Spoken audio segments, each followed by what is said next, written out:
too. So oh yay, Mimi, you are there. How does it feel to be able to check off all your to-dos and to know that we are here holding the space for you? Well, I find I do a lot less squirrel, butterfly, ball. I stay Yeah. much more focused and get things done that I really want to get done versus getting so easily distracted because I'm like, okay, no, I said I was doing this, this, and this, and it just Yeah. keeps me more accountable. So it feels really good to not only stay accountable to myself to what I really want to accomplish versus wasting a lot of time Yeah. or not investing it as wisely as I'd like to. And also the fact that I know that there's a group of people holding space to help me to be accountable to myself. So it's kind of that two-way, which is awesome. Yeah. I love it. I love it. We love being able to see you and hear you and see all the things that you're doing and the bonuses and living in that. It's so fun. So Yay. thank you for showing up and for sharing that with us Welcome. and yeah, we love it. Yay. Yay. Thank you. Shelly, we see that you are back. So if there you go. How was your time? Good. Oh no. There must be some bears interfering with the internet or something. Um, I think maybe I'm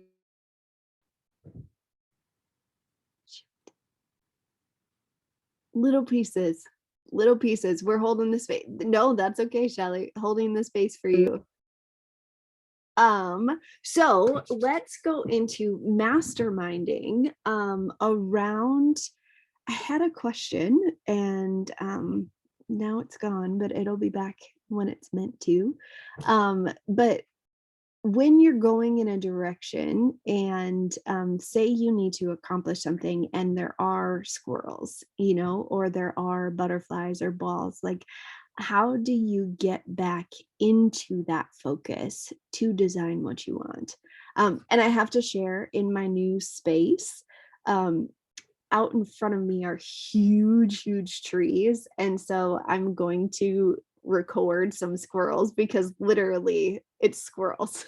Like they're right in front of me. And I'm like, oh, am I squirreling right now? Like what is happening? And so it's funny that they're actual squirrels right there. But how do you come back when you need to focus? How do you get refocused?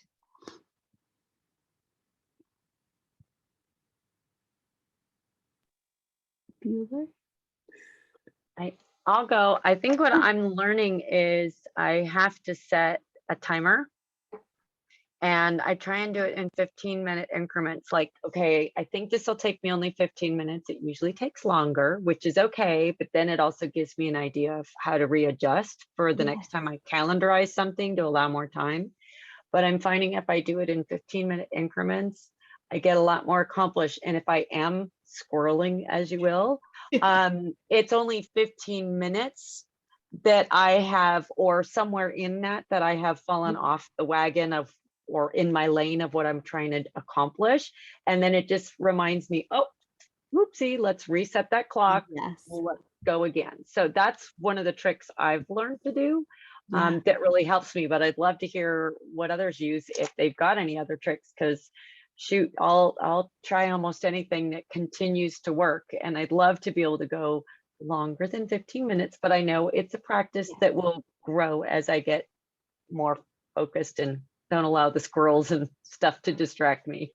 Yeah, absolutely. Nicole, what are you thinking? So I don't know. I don't know. Like, that I process things in a different way, right? So like in the moment kind of things. So Yeah. like I also work in this way very differently. Like I don't find myself squirreling really, but I know when I'm most productive, which is right away in the morning. And then Mhm. also sometimes I get into that productive space late at night. So then when I'm not feeling it during the day, like usually I'm worn out and done by like 2:30. And Mhm. so I know that about myself, so I get what I need to get done right away, and I don't squirrel.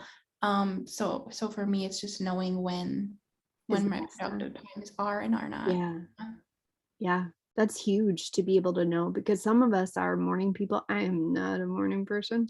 And some people are night owls, or, in the middle of the day, or all of the above, like, so I agree. That's a huge thing of knowing when the different things are best for you, Yeah. so being productive in a workspace, that may be in the morning, and then sweet, you're off at 2:30. Like, how cool is that you get to make your own schedule, that it doesn't need to be for everybody else. Or like, I know Brian works best from like midnight to 3 in the morning. Not when I work best, but when he does. So like, so knowing the different times of the day that work best for you, that's huge. I also think, so for me, I need to do something like when I start squirreling, or when I feel like I'm hitting a wall, when I feel like I'm hitting a brick, like when there's something in front of me that's stopping me. I need to go and do something creative. Like, I need to design something. I need to think of something that gets my mind out of, like, I'm even just thinking like my eyes feel tired when I get stuck, and I need to like hop over that into the colorful things. Like, I need to add color to my life somehow. So sometimes that's like going and getting a hug. I mean, so I heard, so Knox is 2.5. He's getting his big molars. He's like all the things right now. And so I got to go down and give him a huge squeeze, because he was crying uncontrollably, but it brought me back to center, and it brought him back to center. And so now neither one of us is stuck where we were. So, yay, Kelly, you've been on your client call and then started to get caught up in notifications. Well, we are glad that you are back. Mimi, love it. Dance party breaks help me with creativity. Yes. So we are right at the top of the hour. So it's amazing to be able to share ways that we can get past things and through things, and know that we have each other in the space for each other. So I'm going to encourage you all to have an amazing day. And I'm handing it over to Nicole. Yeah. Yeah.